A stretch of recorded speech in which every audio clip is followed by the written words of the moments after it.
Welcome to Chaos Divided, your usually weekly dose of WholesomeHammer, but with a bonus episode from our first impressions from our first GT.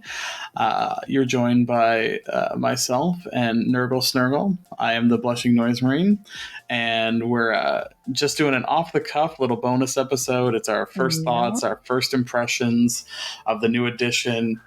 We both just played a 5-round GT and just maybe kind of telling some of our stories and talking about how 10th feels. And I put the little note in there that this one might not be as wholesome because I think I got warning. Some spice, a little spice warning. Yeah, and just to let you guys know, what we're going to talk about is with the point changes. Yeah. So we just had a GT and the points came out Wednesday and we were allowed to upload our list on the Thursday. So this is the current state. Yeah, points changes, Strands of Fate changes, the whole shebang. So the most up-to-date as you could possibly be. Yeah. Well, one thing I've learned about being a chef, and when you speak to somebody and you're going to be about to give bad news, you should make it like a poop sandwich. You start with the bread, then the meat, and then the bread. So we're going to start with something positive. The GT was amazing. It was. There was a lot of new people that came out. It was great to connect with people and see some familiar faces as well. And it was really pumping to be there. You know what? I will say I played 5 great opponents. And I played 4 great games. One of mine was into Eldar. That one, we'll talk about a little later. But honestly, every other game was great. Fantastic. Some of the best Warhammer I've played. Like back and forth. It was everything 10th probably should be. Yep. I played into Necrons. Necrons are tough. I played it wrong. That's on me. Like, I was my biggest opponent there. I played into Chaos Knights. Having played Imperial Knights before, Chaos Knights maybe got the points hammer a little too hard. They were a little too soft. Or maybe they're fairly balanced. Well, and maybe that's it. Like, I feel like where CSM is right now and where Chaos Knights are technically a better performing faction, and I didn't struggle with them as much as I probably should have for where they're sitting. And so a lot of that data is from pre-points nerf, so they might have gotten dragged down a little too far. Yeah, they kind of... Oh, Imperium Knights are really powerful, so we must also punish Chaos Knights as well. Yeah, there was just a little too... Like, I almost tabled my opponent with Knights, and like, Were they quite skilled with their knight army? They, in 9th edition, had previously won a GT with Chaos Knights.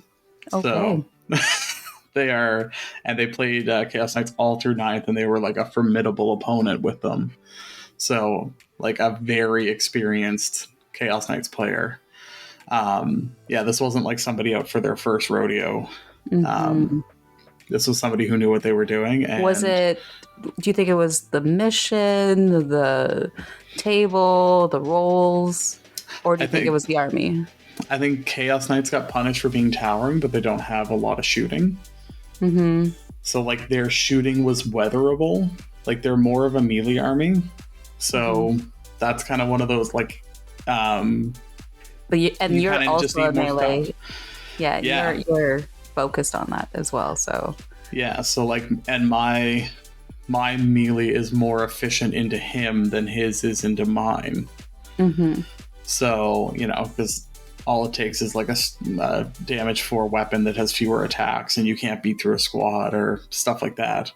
So yeah, there was just like interactions like that where like the Chaos Knights felt a little like if they had have had another War Dog on the table, I feel like it might have been just that little bit more that like he would have had more scoring to do. The score would probably have been tighter because he would have had one more running around doing stuff. So yeah, that was it was a good game. Yeah, you had Necrons, Chaos Knights, Eldar. Was my last round. Where did I go into next? Custodes. It was a newer Custodes player. They were tough.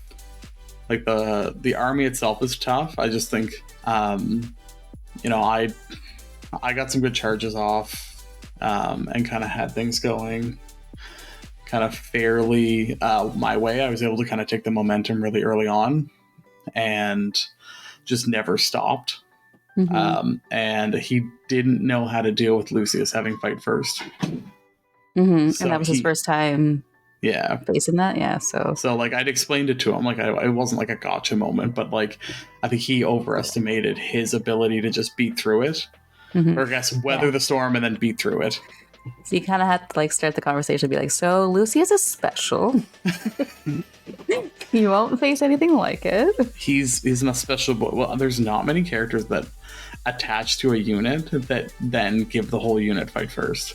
Like it's a fairly rare interaction now, and it is delicious. I will say that. It served me well every time it got into combat, and then if I was fighting a shooting army, they just stood there like idiots. So yeah, Lucius was just an idiot standing on a wall. On his 25 mil base. But yeah, so that's my first few. Then I went into orcs, which is just... orcs is always fun, and that was just a big like slobber knocker of a game, we'll call it.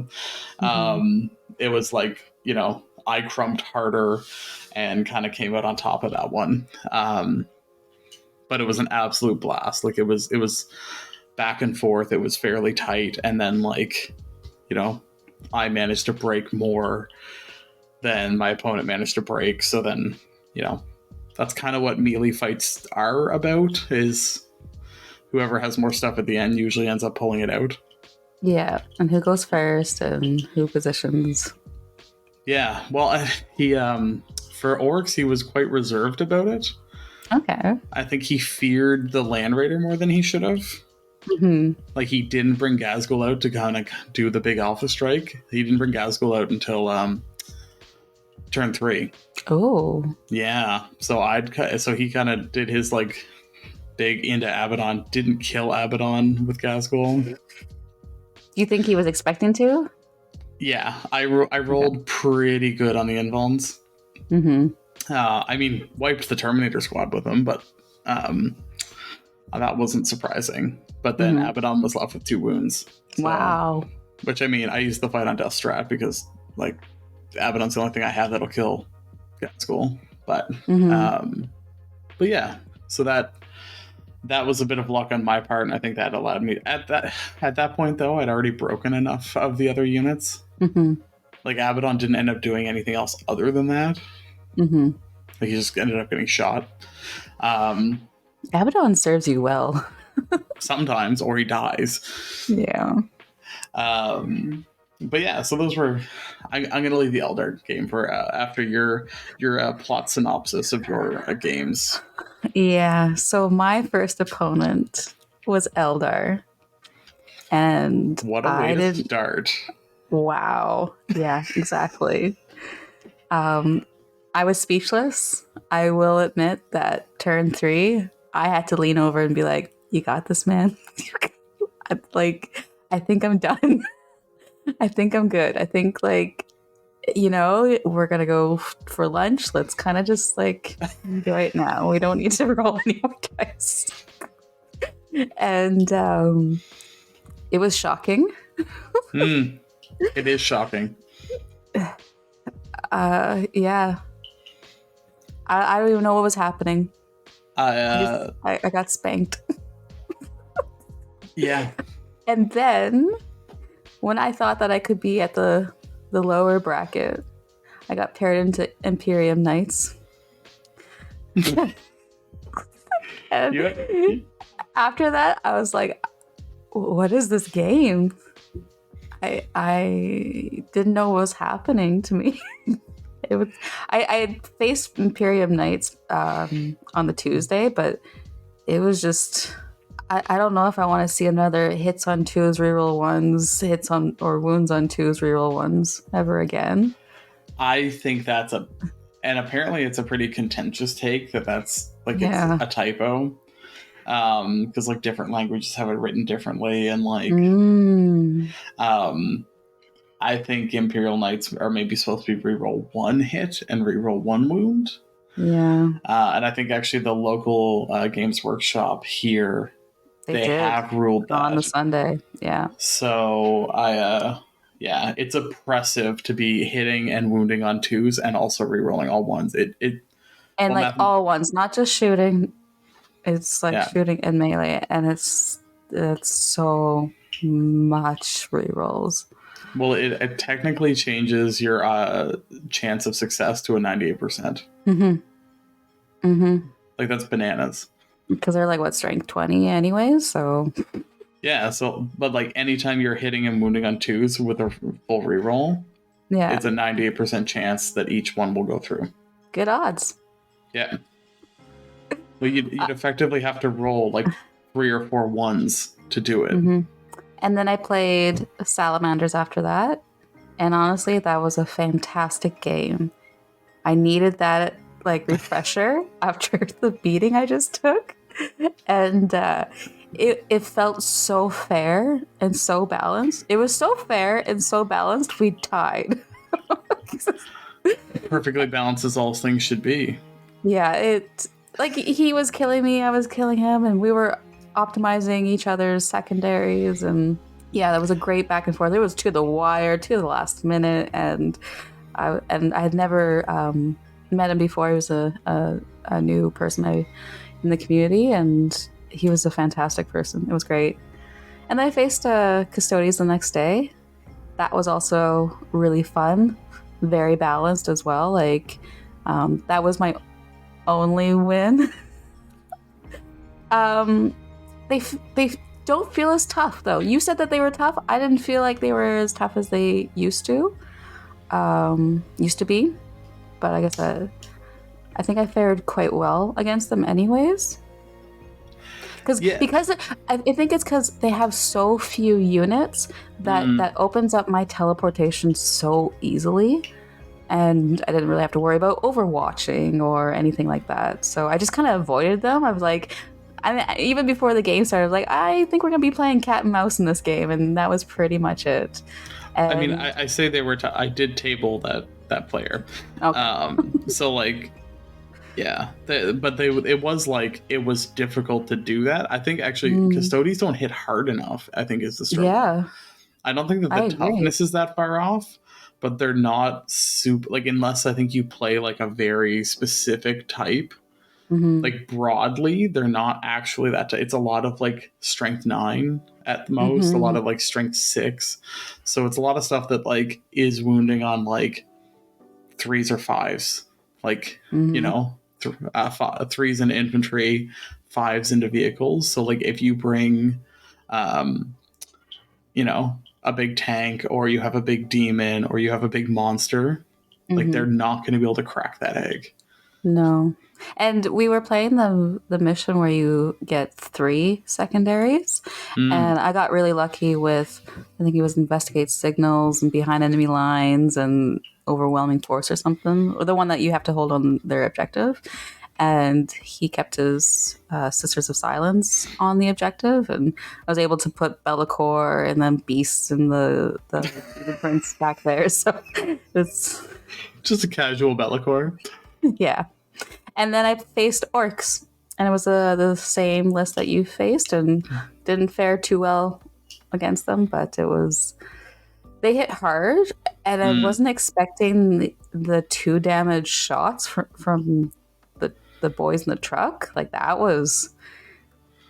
hurt me a lot. It hurt my Nurglings and it hurt my Plague Bearers. That's fair. And we were playing the weird mission where secondaries, the objectives disappear. So I put everything around like the alpha and the last one, and I tried to hold on with dear life with my little tentacles, but didn't fare well. It's that I survived a lot of the rocket shots with that like stealth strat, but also I think they're only AP1. So in cover, I was still rolling mostly like 2 and 3 ups against them. Yeah. Whereas Well, my with demons, 7-up armor, doesn't matter. You were stuck rolling 4 ups against them. 5, like 4. Well, 6 is for Nurglings. 5 for Plague Bears. Yeah. And then I'll start. Okay, we'll start off positive, then kind of went with the condiments of the games. Now I'm gonna start with the bad shit. Bleep. the bad stuff. And this is my biggest rant, and I think I repeated it like 10 times. And I'm sure there's fire in my eyes. DW, how dare you? How dare you not give Be'lakor all the marks of Chaos Gods? I was shook. Yeah. I was surprised. I found out at the GT and I was like, so this is say what? Oh no. Oh no, no, no, no, no. That has to be an error. Well, why? Of course. Like that's literally his thing. It's like Abaddon does have all the marks. Yep. But it's the same situation. It's like that's the thing they do. But then even like the Demon Prince, you have to choose the mark. So Be'lakor is the like Prince of Darkness. He's the first Demon Prince. Yeah. I don't know. He's got all 4 of their chaosy goodness. Not intense. So I wasn't able to give him the Feel No Pain for my Great Unclean One. Ugh. Yep. That's it. Actually, I was mad. I was mad with you. There was fire in my own eyes and in my own heart. No, it's one of those like it was so stupid. I think you had to tell me twice because I didn't actually understand. I showed you the cards. I think, yeah. Yeah, you did because I was incredulous. I was like, yeah. This doesn't actually make any sense. I said that to most people, and their reaction was exactly the same. Say what? No. Come on. That doesn't make any sense. Yeah. And then it's just, it wasn't like, no response was like, yeah, I knew that. Nobody knew that. Everybody was shocked. So. I mean, honestly, if you could have like, nobody would have like called you on it if you had just assumed it. Like, no one would be like, oh, like, Be'lakor obviously has all the marks. Like, what are you? Like, what are you, crazy? Yeah. No, they're questioning me. Like, no. Yeah. GW's crazy. If you're listening to this, everybody, you gotta form an army. You gotta get your fingers ready. You gotta start writing the GW because this is wrong. This is robbery for all those demon players. This isn't feels bad. This is just it's depraved and not in the good Slaneshi way. It's cruel and unusual treatment. It's super cruel. I feel tortured. My heart's breaking into 7 million pieces. What are your other what is your other hot take? Elder's tough. You know what? Okay. I don't think the game I played against Eldar was not playable. Against like just period. Like I did not get to play the game against Eldar. Yeah, you were kind of like taken by the hand, and he was like, "You're gonna come over here, and I'm gonna shoot you off this table, and you're gonna enjoy yourself." Like, yeah, there's like my Necron game. I lost the Necron game. Great opponent, great game. Like I said, I messed it up. I misplayed it. That's on me. Like, but you at least feel like there's a chance the next time you go up to Necrons. Oh yeah, I know not to do, but like, yeah, Eldar, it's like. I don't even know if I what I don't think there's a list I could build. Like I could try and build only to deal with Eldar, and I don't think I would accomplish anything.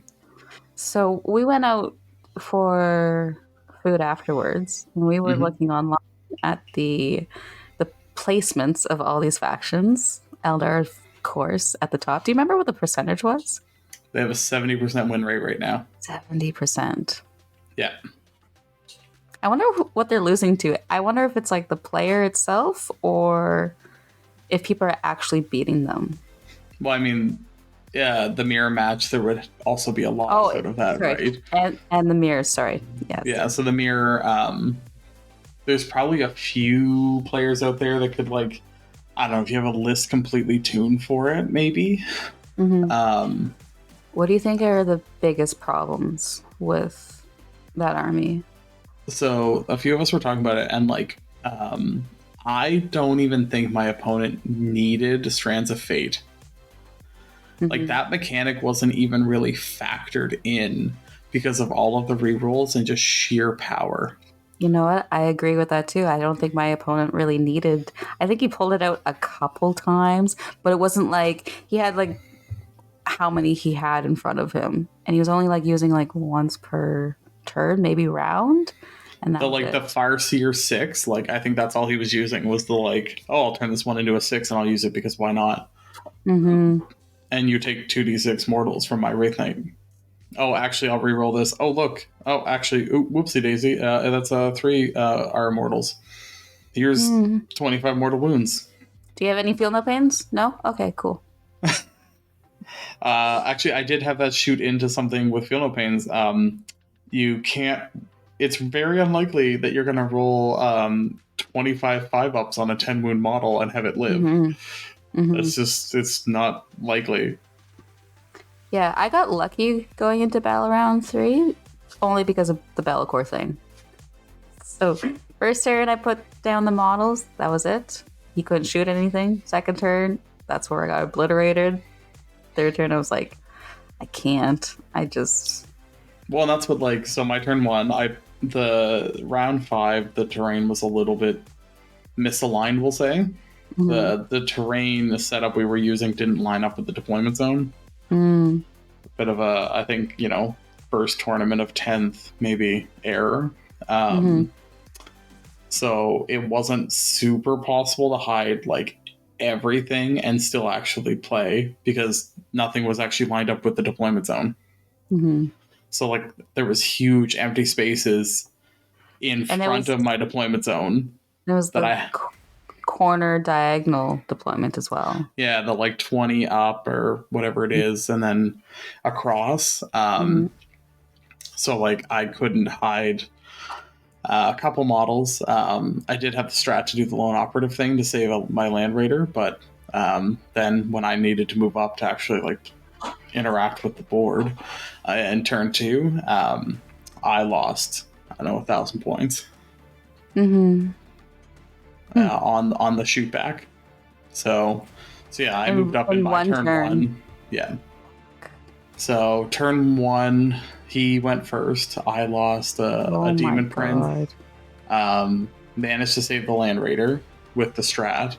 Um, and then I moved up just to like try and start moving towards objectives and Mm-hmm. try to deal with some of like what was shooting at me. Um, I trying to think what died in turn 2. Full squad of possessed. The land raider died. Most of the terminators died that were around Abaddon. Um, I lost a squad of bikes, like Chaos Bikers. I lost um, some legionaries that were like hiding in cover, just trying to hold on to an objective that you couldn't actually like you couldn't actually like be obscured from your opponent on. Yeah, so like there must have been something else too that died. I'm not thinking of it right off the top of my head. But all I had left at the end of it was like a demon prince with wings I'd hid, a squad of noise marines, and the legionaries and Abaddon. That's all I had. Wow. You guys didn't make it to round 5, did you? What we did in the technicality of like we were Mm. like an hour and a half You were into just, the round. yeah. Like the only thing that lived to round 5 was Lucius because he was locked in combat with the Avatar of Cain, and I just kept rolling 4-ups. And he kept not. I don't know if the Avatar of Cain does devastating wounds. I don't know, but With our luck, probably. well, the only reason I I don't think know Lucius what they lived that don't long. have. Like, that, yeah, that's quite the Swiss Army So knife that they have. yeah, there was like I think I scored 12 points So it was like 22 to 93. Mm. So yeah, Can you feel that silence? Yeah. It was a bit of a feels bad end to a tournament, because I do feel like any other matchups in the bracket I was in, I would have at least, like, I don't know if I would have won or not. Like, I'm not that confident, but I feel like I would have at least gotten to play the game. It would have at least been like a competition. That's not really something you want to end on either. Like, at least like I started and I was like, okay. Like, all right, I'll just put myself out of contention with these armies. Which is kind of exactly what I wanted. I didn't want to be at the top because like I get really stressed out like trying to remember the rules and trying to play with like really great players. I just want to be like casual and take out my Nurgle demons for a walk. But they're going right back to the case. They are not coming out for a little bit. I mean, some of them can come out to play. The Nurglings. Okay, let's talk about this. What do you think were your MVPs and your LVPs? So the theory I had was I've built a lot of battle shock into my army. And I thought, hey, into Necrons, they can't do the reanimation stuff if they're battle shocked. That would be a nice thought. But if your opponent just rolls 6-ups, it never matters. So I think I think on the 10th battle shock test I put into his Lich Guard is when he failed it. And then in the next turn, he killed my Demon Prince, which then exploded, killed my other Demon Prince, and killed the Possessed that had been fighting them for like 2 turns. So, yeah. Can you make a unit take a battle shock test more than once? Once they're battle shocked, actually, you do keep doing them. So you can't become like double battle shocked. No, but like, say if he passes, then you're like, okay, my other Noise Marines are going to shoot that. Oh, yeah, you just keep. Okay. You stack them up. Okay. Yeah, so my noisy boys just kept firing, and I have a Demon Prince that did it, kept firing and attacking and crashing things into them that caused battle shock tests. And I was like, oh, no. So it's not super reliable in a way that I didn't feel great about. Yeah, I was hoping I like the idea of battle shock. It doesn't come up as often as I'd like it to. Maybe perhaps if it was like at the end of everyone's turn, because like, I don't know, I feel the same with my ability to do the battle shock. Yeah. Well, and actually, in our game, my ability to trigger a battle shock test just healed you a bunch. So yeah. So yeah, that was maybe not the best feeling about all of that. So do you think you're going to take them out? The Noise Marines are generally so useful because they're so cheap. I don't think I will. Yeah. And the Demon Prince battle shock thing comes with a 5 of Feel No Pain. So it's also very useful. So it's a lot of like taking it out, actually. I don't know. I think just relying on it is maybe not the plan. Because, yeah, your whole shtick for demons is built around battle shock, and it doesn't come up a lot. No. Although I was hoping I would get battle shocked more often. Because I really wanted to heal, but it's like, oh no, I'm not in Shadow of Chaos. Doesn't count. Or, oh, I'm not below half strength. And it came up a couple times, but not as often as I would like it to. But I would say Nurglings, especially like a unit of 3, is definitely my future go-to. I think they're really great and cheap to do those secondaries. Get behind the enemy lines, investigate the signals, and you got good point grabbers there. Would you want to be able to roll a battle shock test for yourself at will, knowing you could potentially battle shock a unit and like shut down its own, like 100%? That's because fair. Like the Nurglings, like they're OC 0 anyways. But if I can bring back D3, I'd rather take that risk. I'm not putting strats on them. True. That's fair. Yeah, that might actually help. make it a little bit. Mm-hmm. I will say that Dark Pact is. I've spent a little bit of time kind of looking at other faction rules. Mm-hmm. Mm-hmm. Dark Pact sounds cool. It's very thematic. It's very chaos. But functionally, blowing yourself up to get the thing that everyone else gets. Mm-hmm. Now you can get it on 5-ups if you build your list a certain way, so you have to like pre-plan how you're going to use your Dark Pacts. And obviously Abaddon can get them for anything, and like the 5-ups do make it spicier. But I think one game I think I did 25 mortal wounds to myself. Yeah, that's what I thought when I was playing against you. It's like, you're killing like half your army. Well, not half, but like it felt that way when you fail that and you take those D3 mortal wounds and you see a 3. It's like, like I felt bad. What I said about my demon prince blowing up my other demon prince. Mm-hmm. I had done so it was the Satan killed the demon prince. But I had done the first 8 of 10 wounds on it with Dark Pact. Oh, yeah. So the Satan was able to just poke it because it only had 2 wounds left anyways. And then the other one only had 3 wounds left because I had also done all of, like, the Necrons weren't killing the demon princes. I was killing the demon princes. That's not good. So it's like my mechanic hurts me against an army that is an attrition-based army. Like, because I didn't really take a ton of damage from from my opponent. It was purely me. I killed myself. Just trying to kill them, which also then they just stood back up, so it didn't matter. So is there another option besides Dark Pact? No, and so many. So you have to do that. You have to do that you have to do that to yourself. You have no choice. So the Terminators don't get their rerolls if they don't Dark Pact. Possessed don't get devastating wounds if they don't Dark Pact.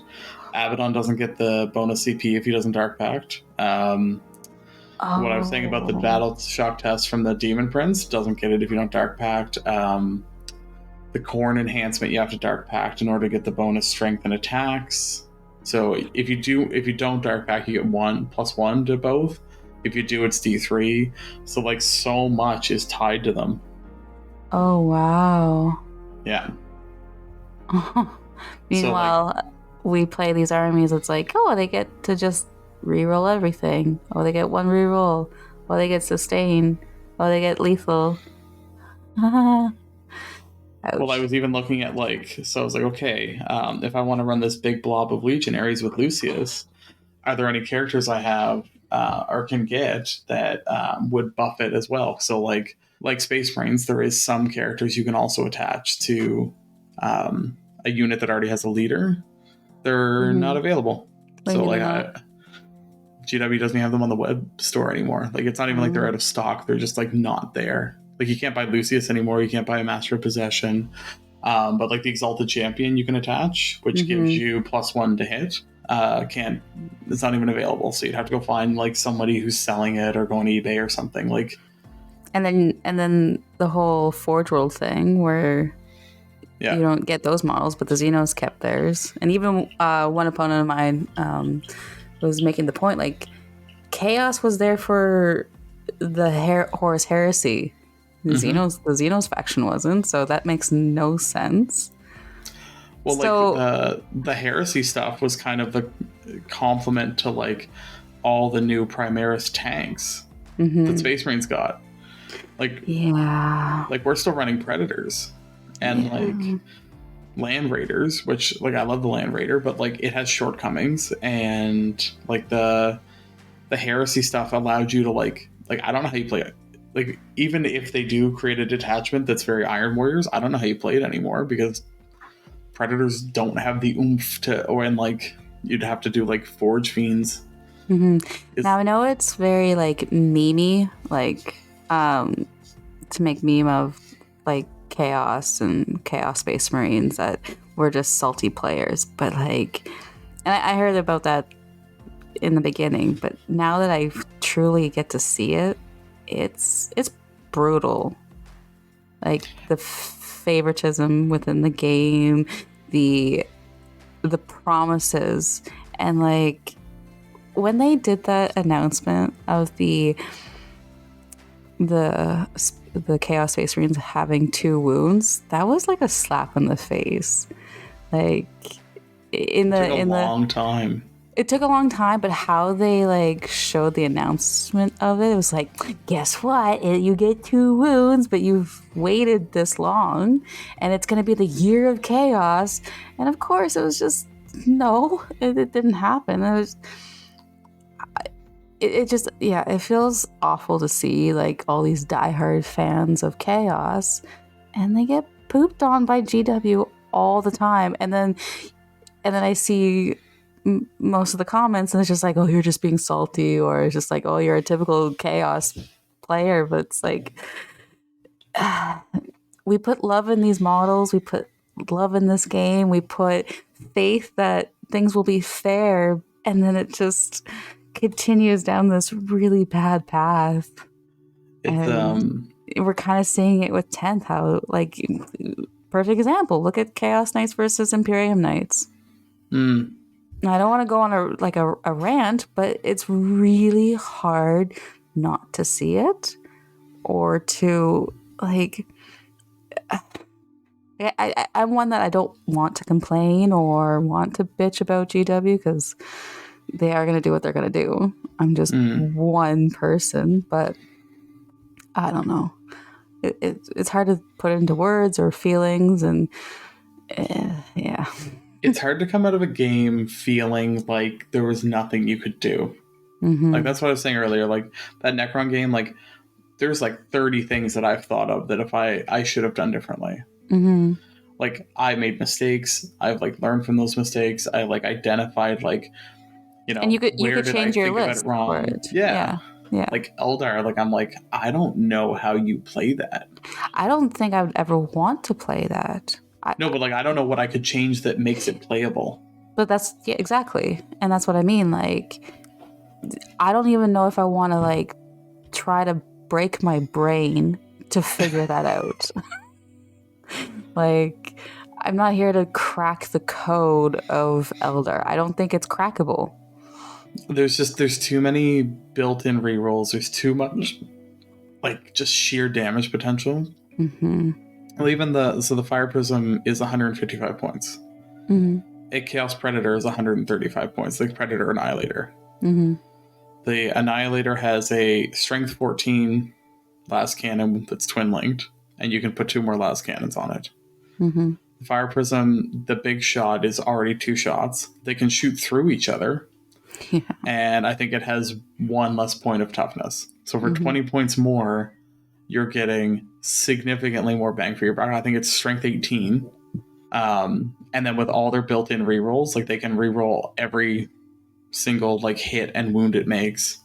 And that's before we're not even talking about Strands of Fate. Like, it's just like pound for pound stronger than like any other tank out there. Like, it competes with hammerheads, like which, you know, are a big nasty tank, and it just pound for pound outshoots them.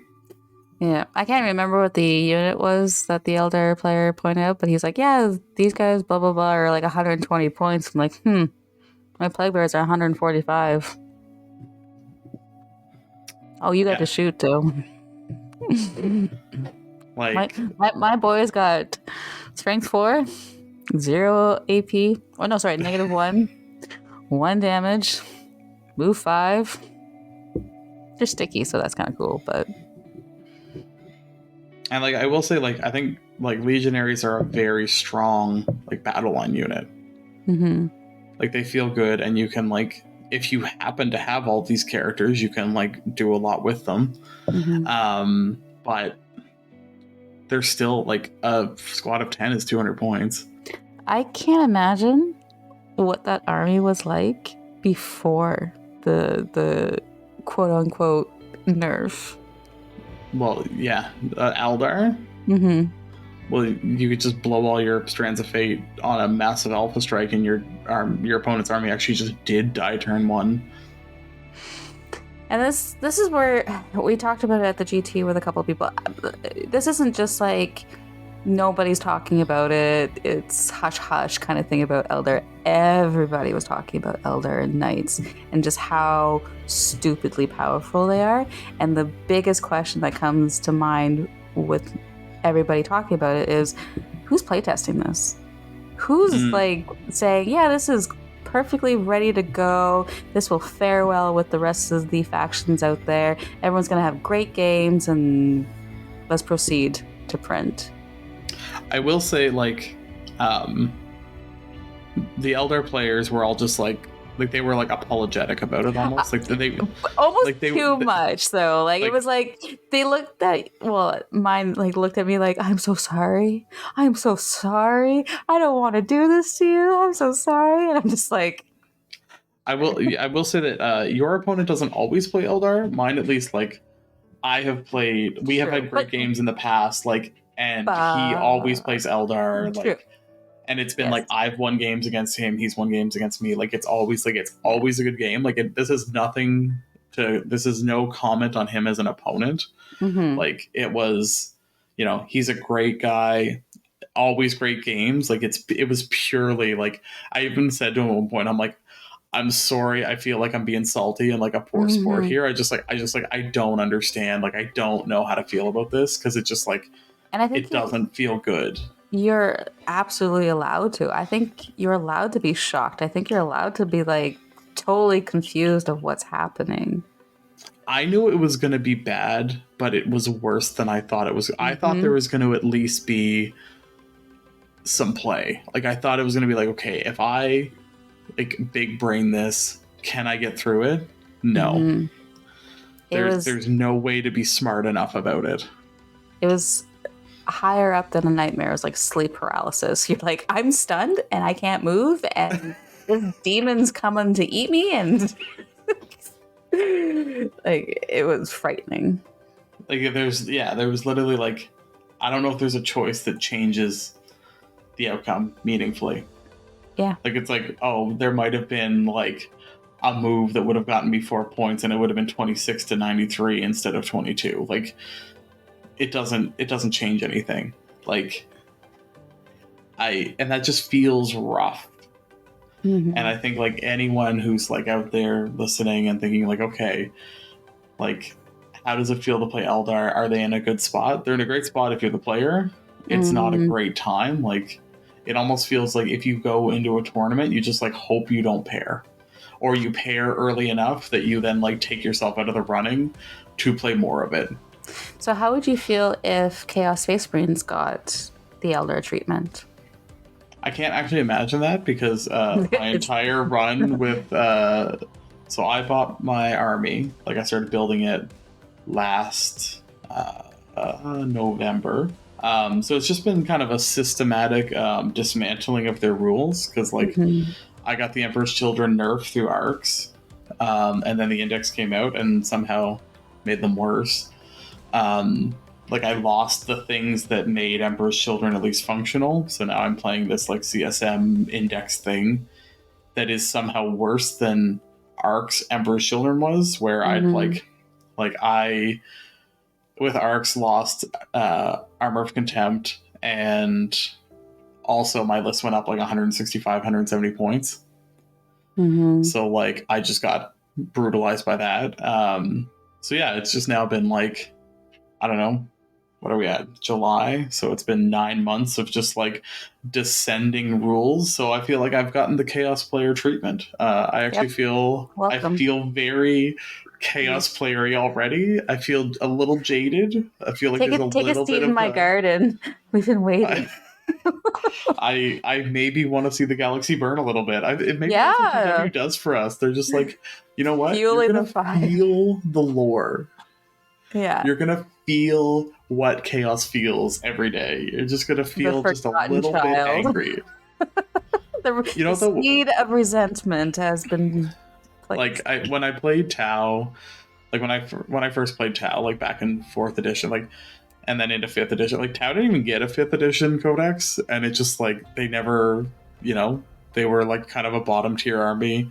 But at least with Tau, I always felt like GW had this like benign neglect, where it's like, we don't pay attention to you, but we're not trying to, like, no, they're not out to get you. It was just like, they didn't care. And every once in a while they like look around and be like, oh yeah, Tau exists, like I guess we should Yeah. do something with them. And then you might have your moment, and then they would just sort of like push you aside again and stop caring. With Chaos, it almost feels like they don't know what to do with it, so they just don't bother. Like I was talking to the Knights player I played with, where it's like Knight, they never figure out the synergies for Chaos. Like they never figure out end to end how to actually make it work. True, but like when I started in 8th edition Nurgle Demons, everybody told me like, why are you playing that? They're trash, don't do that. But I felt, and I think I found how they played. It was so much fun. There were so many abilities and so many things you could stack on.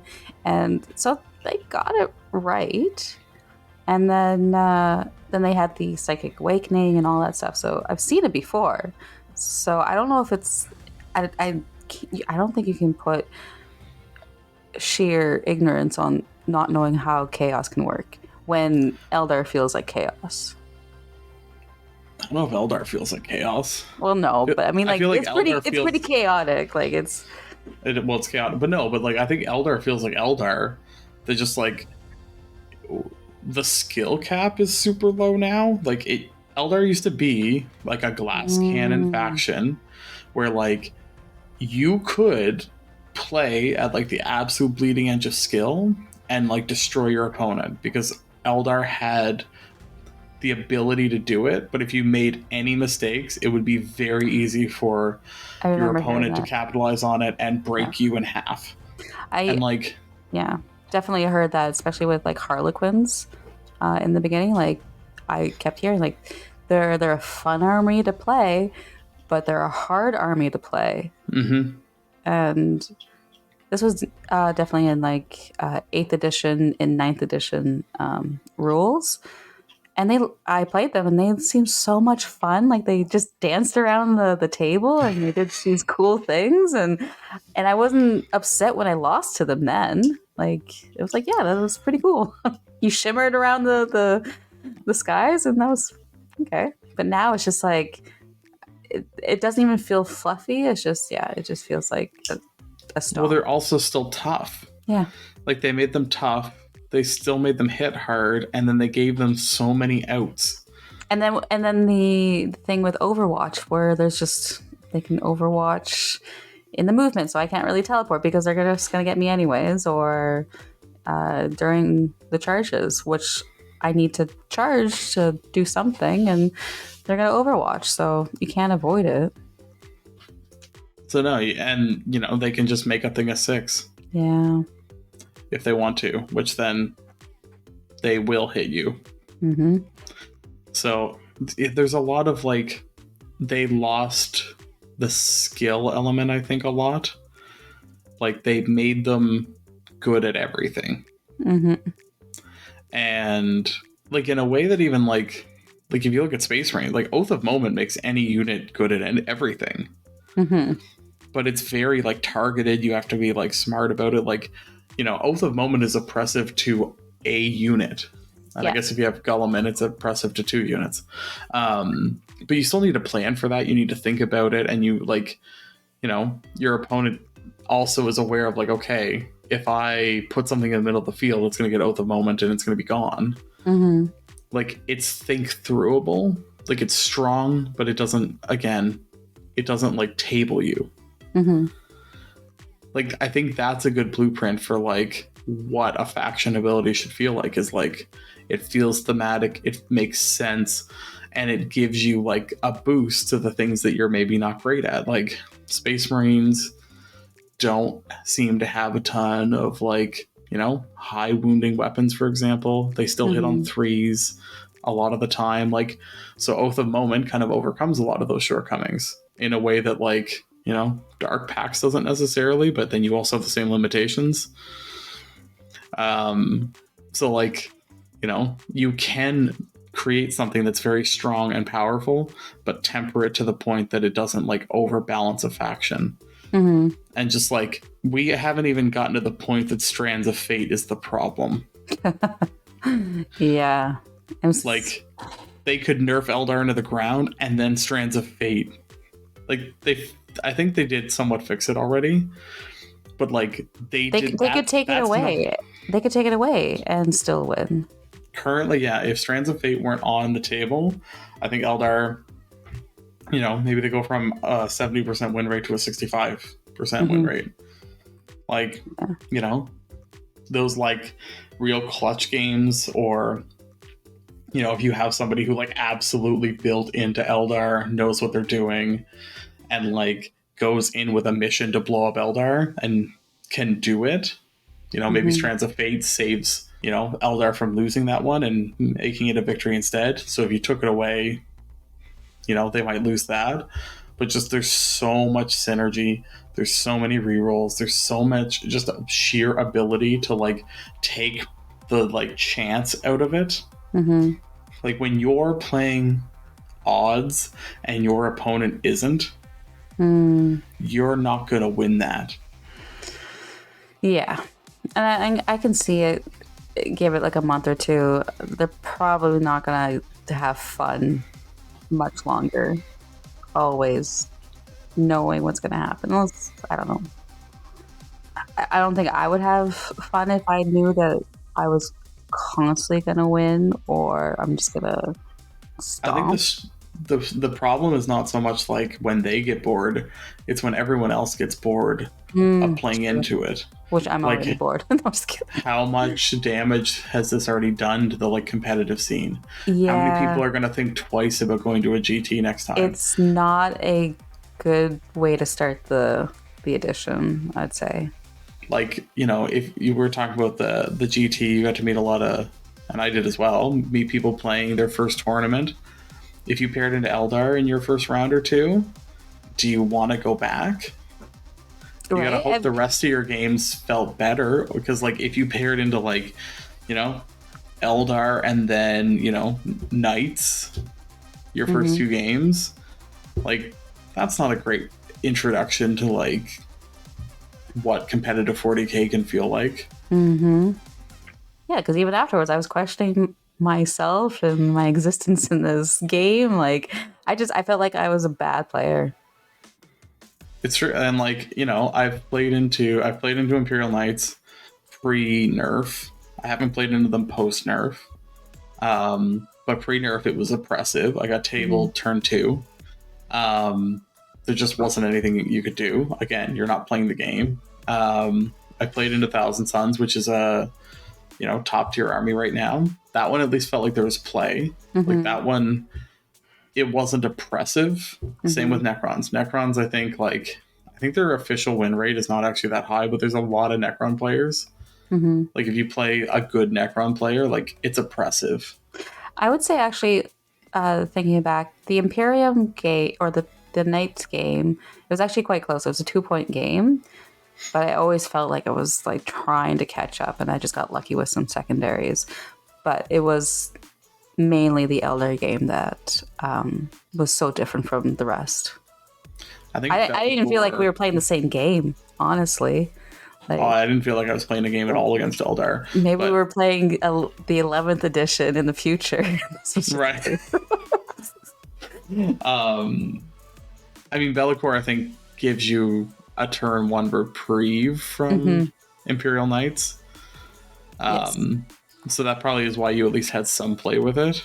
But like a lot of factions don't have a Bellicor, even without his marks. I was going to say, he's pretty much a plastic model. No, but that 18-inch lone operative thing is very strong into Imperial Knights and into Eldar.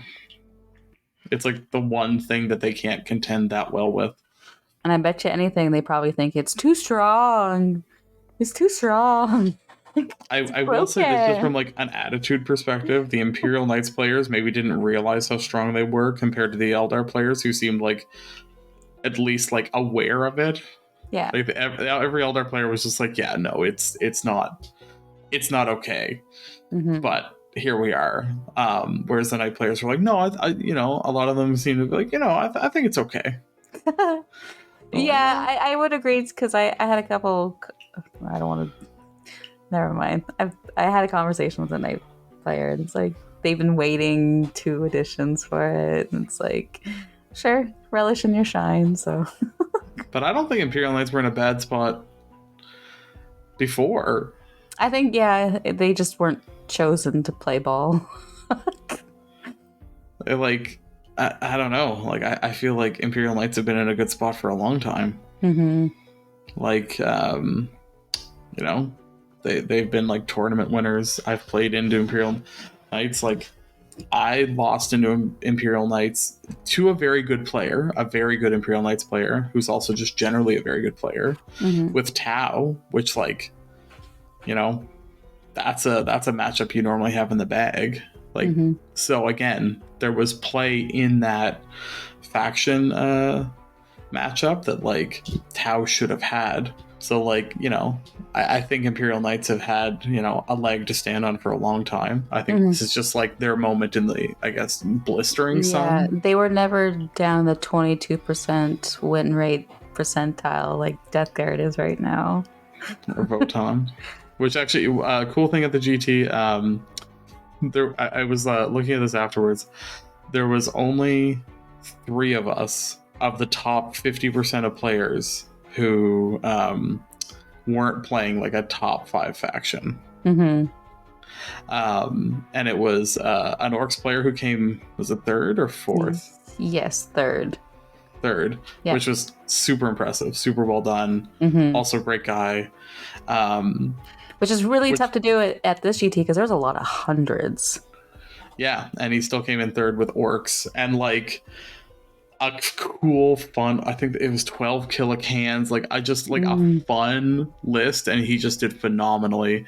But the other one in that top 50% was Votan, which was nice to see, because I think Votan have been like really decried. They're up there with like Death Guard and Admech as like almost unplayable, and I think he did phenomenal holding his own.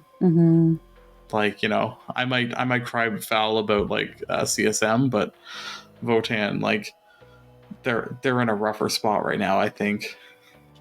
Maybe not on the killing themselves front. That's a uniquely CSM strategy. That's a new opponent at the table for me. But you know, death with tiny little cuts. There's nothing worse than killing the last model in a unit yourself. It's a special type of bad. I'm guessing this is from experience. Oh, I've done it a few times now. Oh, in 10th. Oh yeah. I my Chaos Knights game, what was it, my Land Raider? They have 16 wounds. At the end of the game it had 4 wounds left, and I had done 12 of those wounds. Like, if there was more rounds, you probably would have killed it. Eventually, it got to the point I had to stop dark pacting with it, because it's just, I was gonna blow it up. Like, it spent 2 rounds in combat with a war dog, one without melee weapons. Never got a wound through. I was the one slowly killing it. You'd be amazed how many, you know, when you do D3 mortals to your opponent, you always roll a 1? Yep. I'm really good at rolling 3s for myself. Or the 5s and 6s, yeah. Yeah, no, I can roll all kinds of 6s for the dark pack damage on my own units. Can't roll them for the leadership tests, but I can roll them for the damage. That's a unique skill I have. I was gonna say, yeah. I don't think you should have that kind of skill. Because it's a 6-up leadership, so 1 6 would make it okay. It's a skill I don't think I can unlearn. Well, we kind of went through a big chunk of meat of this sandwich. Some other positives. I mean, honestly, like I said, like, there was a lot of feels bad from, like, you know, one game, and I think there's definitely some other things. It's just like, you know, getting ready for this, like the Imperial Knights games, that there was definitely some feels bad in there. But like overall, all of my other games were phenomenal. Yes. Like, you know, I know we just ranted for a while, but like 4 out of 5 games being that give and take, that visceral, like, you know, you're neck and neck. Like, I think most of my games we were within 5 points the first 3 rounds. Like and it was like back and forth. Like it was, they got to the point that there was a bit of a like runaway in the end. Mm-hmm. But up until that point, they were not foregone conclusions. Mm-hmm. And like that's what I hoped 10th would be. Mm-hmm. So I think, if you take your top 5 factions out of the equation, like if you look at like looking at kind of like the win records and like some of that stuff, like if you take out those top 5 factions and you look at like how a lot of the index are interacting with each other, I think there's a lot of great gameplay out there. I think there's a lot of great faction matchups. I think there's a ton of fun to be had, but in a competitive scene, you can't take those other 5 factions out, and people are playing them. Mm-hmm. So I think that's where like that's where the damage is, I think, on, to maybe have the constructive conversation. The damage to the competitive scene is that like you have such a skew.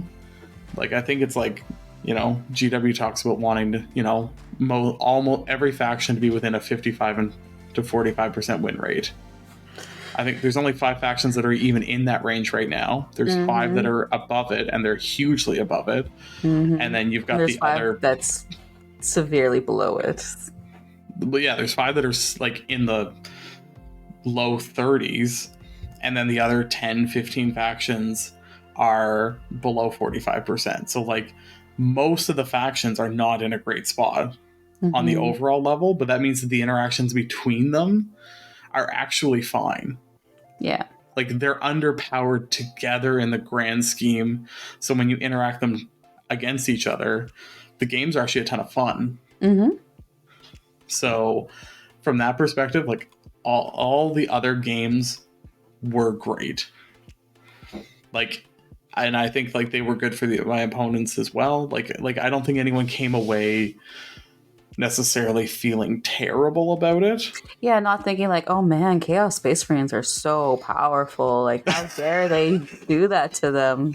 I don't think a single person said that to me. Like it was like, the Chaos Knight game was a little bit of a like, that was surprising. I didn't think this was going to turn out this way. Like, but that was more of a commentary on Chaos Knights than it was on. Yeah, I don't think we came away being like, oh, CSM are overpowered. It was more like maybe Chaos Knights got a little roughed up here. Yeah. How about yourself? How do you feel? What's your positive takeaway at the end? I really enjoyed the mission and the game mechanics a lot more. I love that there's like that variety there. I still really love the randomness and drawing cards. I think that's fun for both players to do. I don't think there was a single fixed mission player out there. I played it my first round. That was one of my misplays in Necrons. Oh, I fell for the 28 points assassination into Necrons. Right. I fell for it like a chump, and I deserved it. So no, I did it, and it was stupid. That's definitely a good lesson to learn.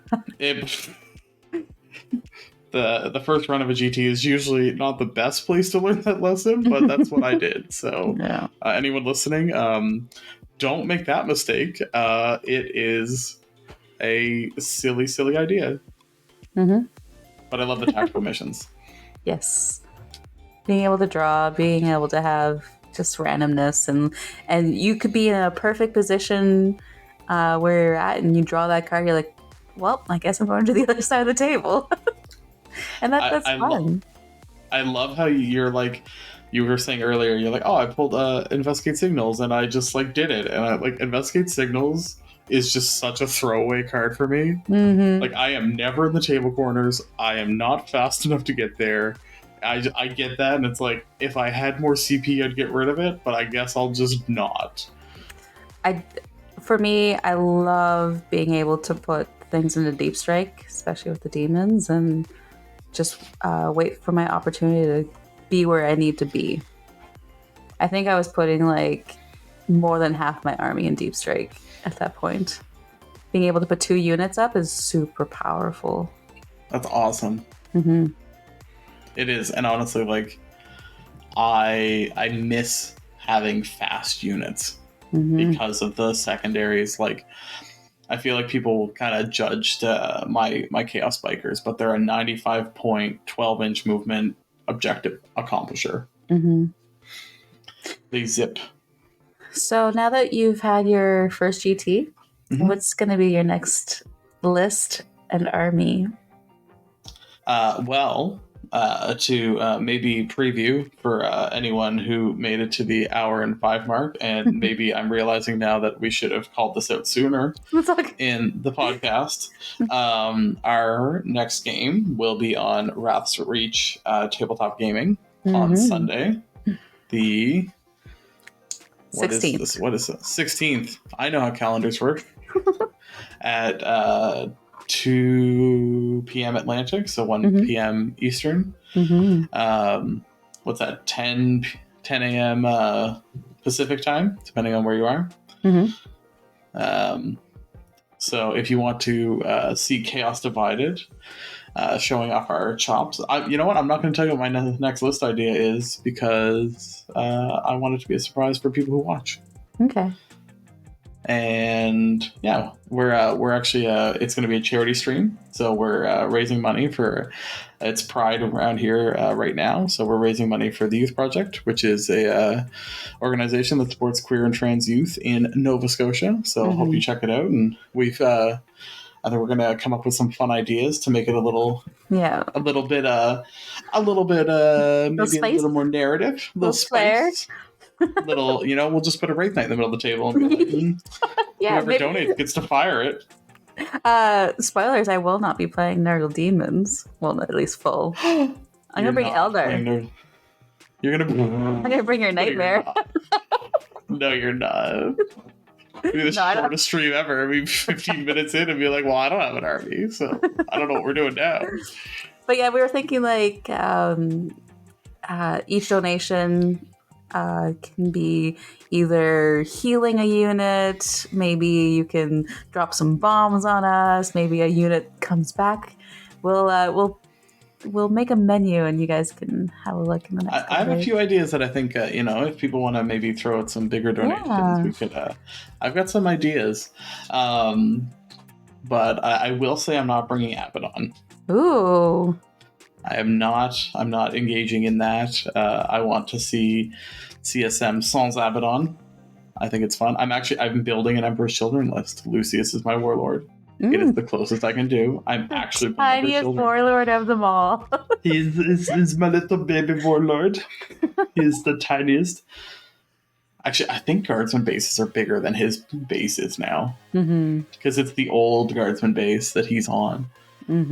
Which is, it's so beautiful. It's a little whippy boy. I hope they give him a good size model, but like tippy toe on just that base. Oh, absolutely. I want to see him if they do give him the Dante pose, but just on a 25 mil. And you're gonna have to put rocks on that so it doesn't tip over. I don't even want the Dante pose. I want a pirouette. I want it to be graceful. I don't want it to look like he's landing. I want it to look like he is he's doing yoga on a rock. And you can beef him up and Primera size him or whatever and make him look more proportional. Put him on a hero rock kind of thing.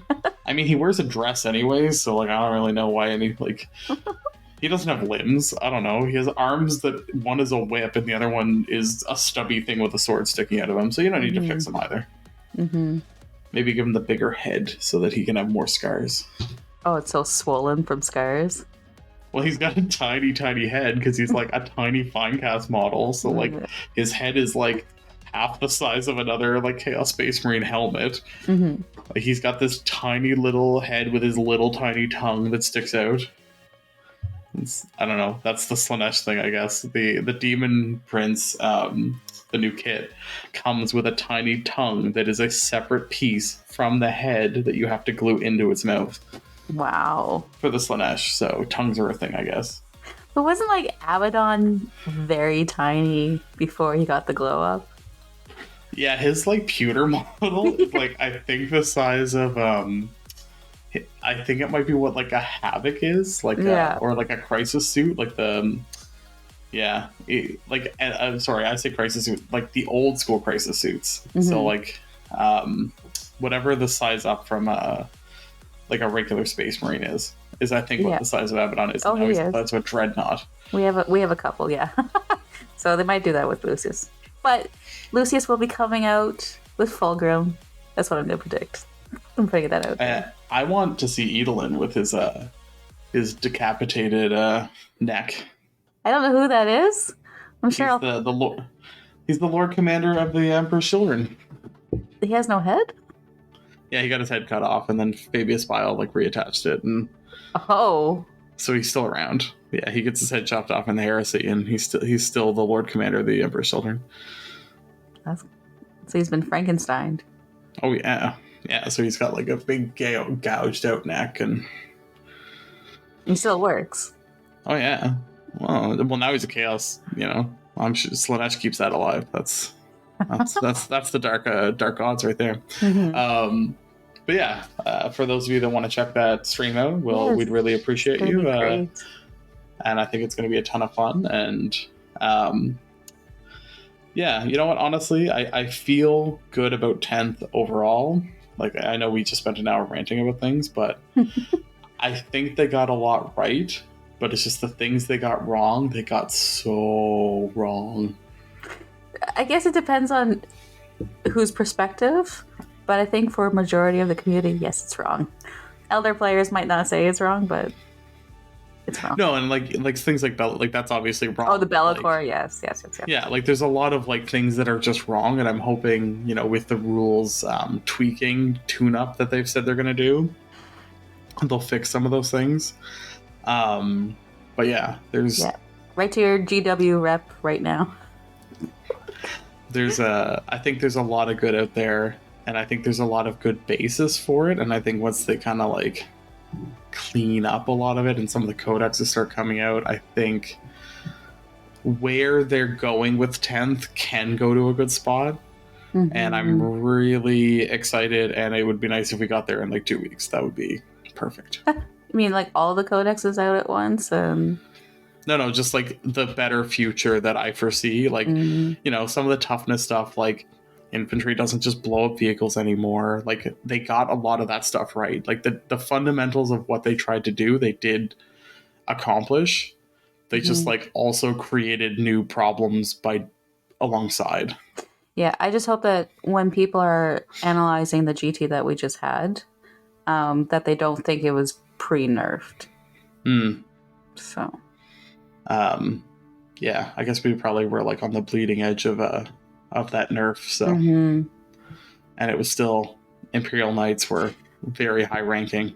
I think it might come to it where, say, the next GT or the next weekend or the next RTT, if it's like starts leaning more and more and more on Elder players and Knight players, then I think that's going to sound the alarms that it needs to be fixed.